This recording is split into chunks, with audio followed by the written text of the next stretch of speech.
What up, people? We just got finished with one of the best, if not the best year in the gaming ever. It was especially good if you were a fan of RPGs. With games like Baldur's Gate 3, Sea of Stars, Fire Emblem Engage, and Octopath Traveler 2, all RPG fans had something that fit their preferences in 2023. And while not quite on that level, 2024 also has plenty of amazing RPGs set to release this year as well. And because of that, I thought it would be fun to talk about some of the best that'll be coming out this year. But before I get started, I want to let people new to the channel know that I typically make videos about single player games, and I usually focus on RPGs. If that type of content interests you and you end up enjoying this video, hit the like button to help spread this video around. And now that that's all out of the way, let's get started with the first must-buy RPG coming out in 2024.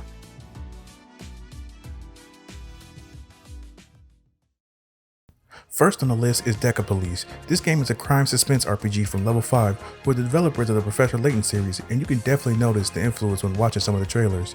The game revolves around Harvard Marks, the leader of the Special Investigations Unit's rookie team, as he and other members of the squad hunt down criminals in a huge open-world, crime-ridden city, traveling back and forth between physical and virtual reality. I believe the game was first announced during the Nintendo Direct, and the game was also shown off a little bit more during TGS 2023.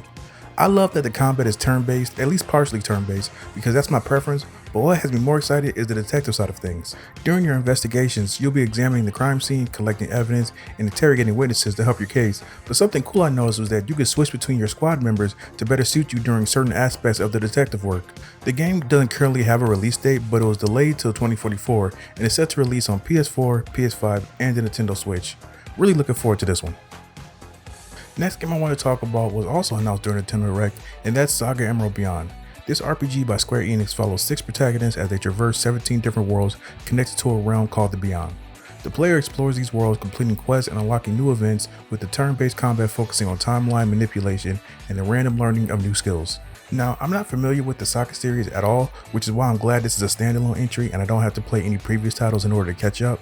Like I said earlier, the second I see turn-based combat, I'm usually halfway sold, but adding choice-based decisions is what puts this game on the list for me. I've said ad nauseum on this channel how much I love choice-based games, or games that implement impactful decisions into the game. So the fact that Saga Emerald Beyond has that plus 6 different character paths to play through makes this a game most RPG fans should check out. I'll definitely be getting this game day one and probably on my Steam Deck or maybe my PS5, I'm not sure yet. Anyway, Saga Emerald Beyond is set to release April 25th on PS4, PS5, Switch, PC, and also apparently on mobile with Apple and Android. It also looks like they're skipping the Series X and S, so sorry Xbox fans, but maybe they'll release it on there later. Next, we have the remake of Paper Mario: The Thousand Year Door. This remake will feature visually enhanced and updated graphics, but other than that, the game will stay very similar to the 2004 GameCube classic. I've never actually played a Paper Mario game myself, but I've always been interested in the series. I was gonna try the Origami King, but I heard not so great reviews about it, so I held off and kind of forgot about the series as a whole. Luckily, The Thousand Year Door is regarded by many Paper Mario fans as one of, if not the best in the series, so I'm excited that this will be how I get into the franchise. Paper Mario: The Thousand Year Door doesn't have a set release date yet, but it's set to release this year exclusively on the Nintendo Switch. At number 7, we have Eiyuden Chronicles 100 Heroes. This JRPG is being published by 505 Games and developed by Rabbit & Bear Studios, who are comprised of many people who worked on the popular Suikoden series. I backed this game on Kickstarter around like 3 years ago because the idea of being able to control so many different characters sounded really cool. Also, during that time, I would constantly get Kickstarter email updates with the developers showcasing some new characters and giving us a little info on their personal backstories, goals, and motives. Me being someone who is big on stories, specifically characters and character development, the constant updates made me even more excited about the game. The beautiful 2D, 3D art style mixed with turn-based combat also makes me really glad I decided to back this game, because everything I've seen so far, whether it's been the story, the gameplay, or the music, have all been incredible. Eiyuden Chronicle 100 Heroes is set to release April 23rd on pretty much everything, which includes PC, PS4, PS5, Xbox One, Xbox Series consoles, and the Nintendo Switch. I think it'll be on Game Pass too. At number 6, we have Visions of Mana. This will be Square Enix's first mainline installment into the series in over 15 years. In the game, you'll play as Val, or Vol. It's one of those, as he sets out on a journey with his childhood friend to the Tree of Mana as her soul guard. The combat in this semi-open world RPG will be fast-paced and also in real time.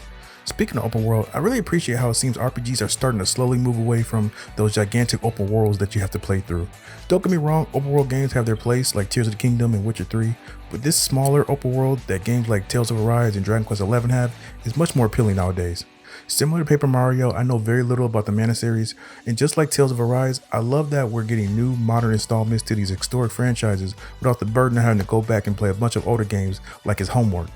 Visions of Mana doesn't have a release date, but is rumored to be coming out mid to late 2024 and will be releasing on PS4, PS5, Xbox Series X and S, and also PC.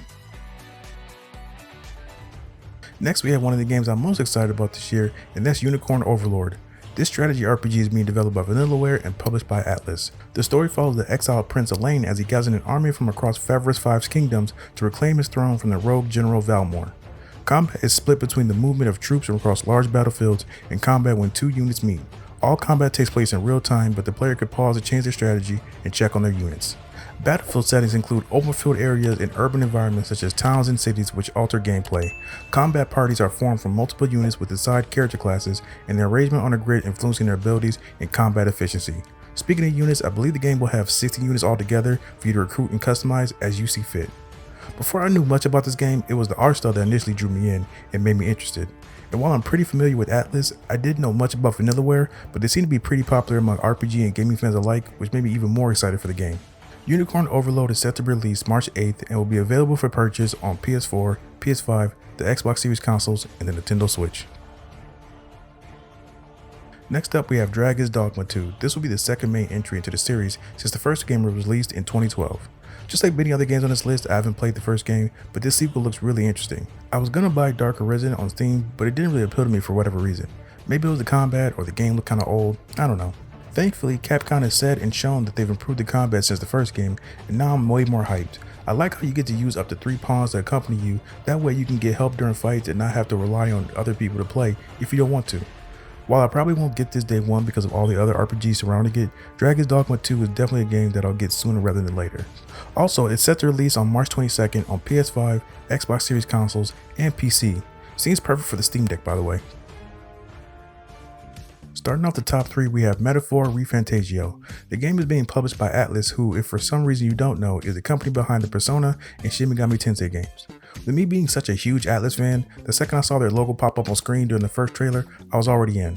When it comes to RPGs, Atlus doesn't really miss, at least not for me. I'm a big fan of the Persona series, so them making another turn-based RPG that doesn't involve high school is really exciting. When it comes to Atlus games, I've come to expect very stylish and beautiful looking games, and so far it seems that's what I'm getting again. I mean, even the menu screens look good. Now, while I did see a good amount of turn-based combat similar to Persona, I believe I noticed some real-time action as well. And while I personally would prefer all turn-based fighting, I'll wait to see more gameplay to see how it's incorporated or if it even exists at all. But this is easily one of the top RPGs I'm looking forward to this year. Metaphor ReFantazio is supposed to be coming out sometime in the fall and will be available to play on PS4, PS5, Xbox Series consoles, and PC. Also, while not confirmed, it's a decent chance it might end up on Game Pass. Maybe, just a guess. At number 2, let's keep it with Atlus with Persona 3 Reload. Persona 3 Reload is a modern remake specifically of the original Persona 3, which was released in 2006 and not the enhanced version Persona 3 FES. Like I mentioned in the previous entry, I'm a huge Persona fan, with Persona 5 being one of my favorite games and RPGs of all time. When it comes to Persona 3, I tried to play it on PC a long time ago, but it just looked really old, which doesn't always bother me, but in this case it did. Plus, I kept hearing about how boring and tedious the Tartarus section was, and with Mementos and P5 being something that really irritated me, I was in no mood to deal with anything close to that again. So hopefully this remake deals with those issues, because other than that, everything I've seen so far has looked really good.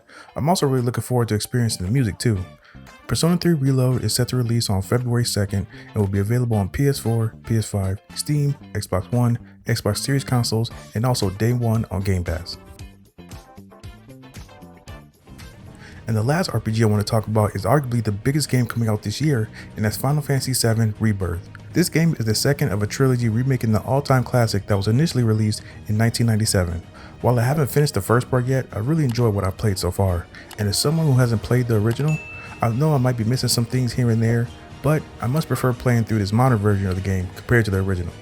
I really like the story being told, and Final Fantasy VII has some of the best characters of any game, let alone any RPG I've played in a very long time, so I'll be eager to see what happens next. Based off the trailers I've seen, the combat looks just as good as it did in the first game, plus I'm looking forward to the supposed open world that'll be available in this new second game. Like I said, while I am looking forward to playing this sometime this year, I still have to finish up the first game, plus there's so many games coming out around that time like Persona 3, plus my backlog from all the games from last year. It'll probably be a while before I get to it. But it won't be too long because I, like many other first-time Final Fantasy VII players, can't wait to see how this adventure continues. Final Fantasy VII Rebirth is set to release on February 29th and is available exclusively for the PlayStation 5.